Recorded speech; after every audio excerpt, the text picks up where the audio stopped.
सोचिए जरा, जब इलेक्शन की पॉलिटिक्स सिर्फ स्पीचेस और रैलीज तक सीमित ना रहे, बल्कि धीरे धीरे पर्सनल जिंदगियों में घुस जाए और फिर उस पर्सनल स्पेस को भी तोड़ते हुए बच्चों तक पहुंच जाए। असम की पॉलिटिक्स इस वक्त एग्जैक्टली उसी मोड़ पर खड़ी है। ये सिर्फ एक चीफ मिनिस्टर और ऑपोजिशन लीडर के बीच का क्लैश नहीं रहा, बल्कि एक ऐसी कन्फ्रंटेशन बन चुकी है जहां constitution, juvenile justice act, parental autonomy, hate speech jurisprudence और एग्जीक्यूटिव पावर सब एक ही पॉलिटिकल बैटलफील्ड के आमने सामने खड़े दिख रहे हैं। चीफ मिनिस्टर हिमंता बिस्वा शर्मा और असम प्रदेश कांग्रेस कमेटी प्रेसिडेंट गौरव गोगोई के बीच चल रहा पब्लिक स्लगफेस्ट अब सिर्फ एलिगेशंस और काउंटर एलिगेशंस का गेम नहीं है। ये एक मॉरल और कॉन्स्टिट्यूशनल स्ट्रेस टेस्ट है, जिसमें ये तय हो रहा है कि इंडियन डेमोक्रेसी में पॉलिटिक्स की लाइन कहाँ खत्म होती है और प्राइवेट लाइफ, स्पेशली बच्चों की प्रिवेसी, कहाँ से शुरू होती है। जी हाँ, हाल ही में एक पॉलिटिकल बैंटर के चलते गौरव गोगोई के बच्चों को टारगेट किया गया है। साथ ही juvenile justice, care and protection of children act, supreme court, police complaint और तो और जेनोसाइड इंसाइट करने तक के एलिगेशंस उठाए गए हैं। तो चलिए इस कॉम्प्लिकेटेड पॉलिटिकल लीगल ड्रामा को आसानी से समझते हैं। Hello law lovers and justice seekers, welcome to law Chakra. हम आपके लिए लेकर आए हैं कुछ बहुत ही exclusive. Introducing law Chakra prime membership, जो आपको देगा exclusive access like never before. बनिए लॉ चक्रा की प्राइम मेंबर और अनलॉक कीजिए full potential of legal knowledge. अभी ज्वाइन कीजिए। दर्शकों, इस कन्फ्रंटेशन का सबसे डिस्टर्बिंग और सेंसिटिव पहलू तब सामने आया जब चीफ मिनिस्टर हिमंता बिस्वा शर्मा ने पब्लिकली ये कह दिया कि गौरव गोगोई अपने माइनर बच्चों की नेशनैलिटी और रिलीजन चेंज करने के लिए लीगल एक्शन फेस कर सकते हैं। ये एक ऐसा स्टेटमेंट था जो सीधा दो बच्चों, यानी कि एक 5 साल के और एक 9 साल के बच्चे को पब्लिक पॉलिटिकल डिस्कोर्स के सेंटर में लाकर खड़ा कर देता है। एक ऐसे वक्त में जब असम चीफ मिनिस्टर खुद कई पॉलिटिकल और लीगल कंट्रोवर्सीज के बीच खड़े हैं, ऑपोजिशन के लीडर के माइनर बच्चों को टारगेट करना इस पॉलिटिकल क्राइसिस को एक और ज्यादा सीरियस और डेंजरस लेयर तक ले जाता है। पर सवाल ये है कि आखिरकार चीफ मिनिस्टर शर्मा ने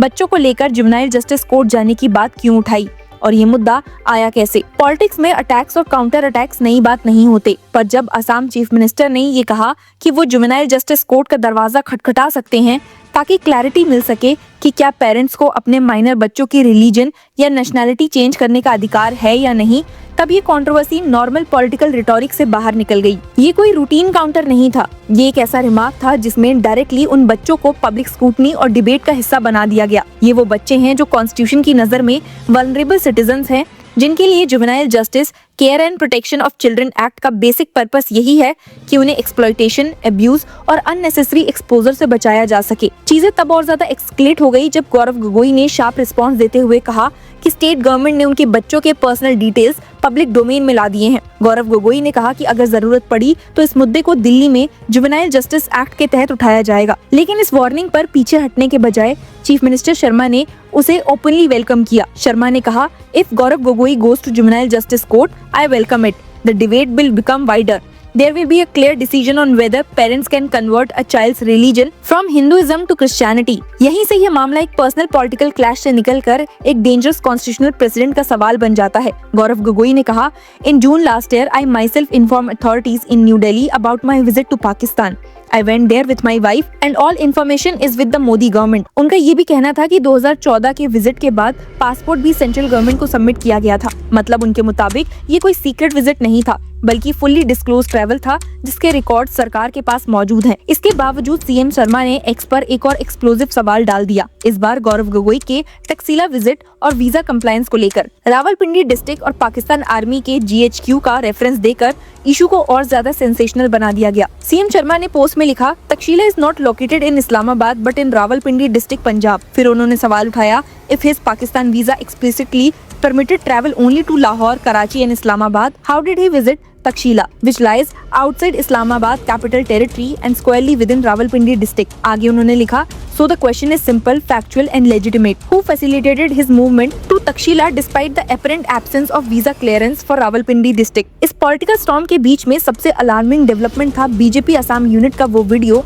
जो बाद में डिलीट कर दिया गया। वीडियो में चीफ मिनिस्टर के राइफल से एम करते हुए दिखाया गया और 2 मुस्लिम लुकिंग फिगर्स पर क्रॉस हेयर्स दिखाए गए। कैप्शन में point blank shot, no mercy and foreigner free Assam जैसे शब्दों का इस्तेमाल किया गया। गुवाहाटी में प्रेस कॉन्फ्रेंस को एड्रेस करते हुए गौरव गोगोई ने कहा कि ये वीडियो एक पर्टिकुलर कम्युनिटी को टारगेट करता है और सोशल मीडिया के जरिए विशियस एंड डेंजरस कंटेंट फैलाया जा रहा है। गौरव गोगोई ने कहा, the Assam chief minister is inciting genocide against Muslims through his videos. The police must take suo motu cognizance of this act. Gaurav Gogoi का गुस्सा सिर्फ पर्सनल अटैक तक सीमित नहीं था। उनका सबसे बड़ा ऑब्जेक्शन ये था कि माइनर चिल्ड्रन को पॉलिटिकल वॉरफेयर का हिस्सा बनाया जा रहा है। उन्होंने कहा, I am warning the chief minister for the second time, attack me as much as you want, I have the courage to tolerate it, but if attacks are made on our party workers or common people, I will not remain silent। ये सिर्फ एक political warning नहीं थी, बल्कि ये clear signal था कि एक रेड लाइन क्रॉस हो चुकी है। इस पूरी कंट्रोवर्सी पर रिएक्शन देते हुए AIMIM चीफ असानुद्दीन ओवैसी ने भी पुलिस एक्शन का रुख किया। ओवैसी ने सिटी पुलिस में कंप्लेंट फाइल करके CM हिमंता विश्वा शर्मा के खिलाफ क्रिमिनल कंप्लेंट की मांग की। एक्स पर लिखते हुए ओवैसी ने कहा, Unfortunately, genocidal hate speech has become a norm। Complain में उन्होंने CM पर deliberate and malicious acts intended to outrage the religious feelings of Muslims, communal enmity बढ़ाने और नेशनल इंटीग्रेशन को नुकसान पहुंचाने का आरोप लगाया। ओवैसी का कहना है कि बीजेपी असम यूनिट का वो वीडियो जो 7 फरवरी को पोस्ट हुआ और बाद में डिलीट कर दिया गया, अभी भी सोशल मीडिया पर सर्कुलेट हो रहा है और उसमें चीफ मिनिस्टर को फायर आर्म के साथ क्लियरली डिपिक्टेड एज मुस्लिम्स पर निशाना लगाते हुए दिखाया गया है। ओवैसी ने कहा, the said post and the video along with the imagery used and the phrases such as point blank shot and no mercy constitute a deliberate and malicious act intended to outrage the religious feelings of Muslims, promote hatred and ill will between religious communities and incite communal violence। यहीं पर महुआ मोइत्रा और advocate Prashant Bhushan जैसे लोगों का intervention politically और legally significant हो जाता है। महुआ मोइत्रा ने सुप्रीम कोर्ट को डायरेक्ट एड्रेस करते हुए लिखा, supreme court in writ 940 of 2022 ordered suo moto FIRs for hate speech।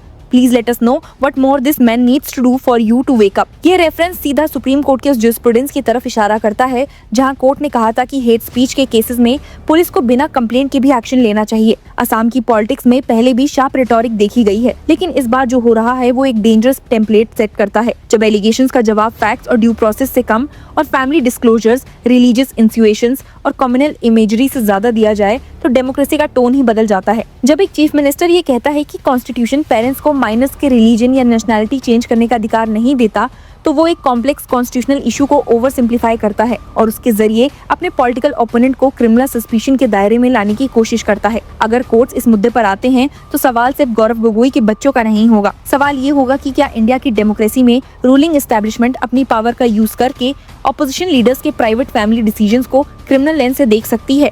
क्या जुवेनाइल जस्टिस एक्ट का इस्तेमाल चाइल्ड प्रोटेक्शन के लिए होगा या पॉलिटिकल इंटिमिडेशन के लिए? ये सवाल सिर्फ असम तक लिमिटेड नहीं रहेंगे। इस पूरे एपिसोड में असम के लोग सिर्फ स्पेक्टेटर नहीं हैं। ये कन्फ्रंटेशन 2026 के इलेक्शन से पहले आइडेंटिटी, नेशनलिज्म और फेयर बेस्ड पॉलिटिक्स का ब्लूप्रिंट भी हो सकता है। इसीलिए गौरव गोगोई ने कहा कि उनकी प्रेस कॉन्फ्रेंस का पर्पस चीफ मिनिस्टर को जवाब देना नहीं, बल्कि it is to ensure that the people of Assam are not misled. आज असम में जो लड़ाई दिख रही है वो सिर्फ हिमंता विश्वा शर्मा वर्सेस गौरव गोगोई नहीं, ये लड़ाई है पावर और रिस्ट्रेंट के बीच है, स्टेट अथॉरिटी और कॉन्स्टिट्यूशनल मोरालिटी के बीच है, और सबसे ज्यादा ये लड़ाई इस बात पर है कि पॉलिटिक्स की लाइन कहाँ खत्म होती है और बच्चों की प्रिवेसी कहाँ शुरू होती है। अगर ये लाइन परमानेंटली ब्लर हो गई तो नुकसान सिर्फ एक पॉलिटिकल पार्टी का नहीं होगा, नुकसान इंडियन डेमोक्रेसी का होगा।